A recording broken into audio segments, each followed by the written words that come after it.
શહેરના કારેલીબાગ વિસ્તાર બાલ ભવન પાસે શ્રી ઉક્તા પ્રભાત મેલડીમાનું મંદિર આવેલું છે અને ત્યાં ભવ્ય ભજન સંધ્યાનું આયોજન કરવામાં આવ્યું હતું। વડોદરા શહેરના કારેલીબાગ બાલ ભવન પાસે શ્રી ઉક્તા પ્રભાતની મેલડીમાનું મંદિર આવેલું છે।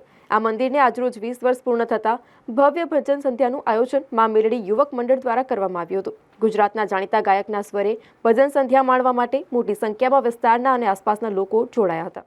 આજ રોજ મેલડી યુવક મંડળ ઉક્તા મેલડી માતાનું મંદિર છે એ મેલડી યુવક મંડળ હાલ ભવન ખાતે થોડો ઉપર જવાનું માઈક ખાતે આવેલું છે।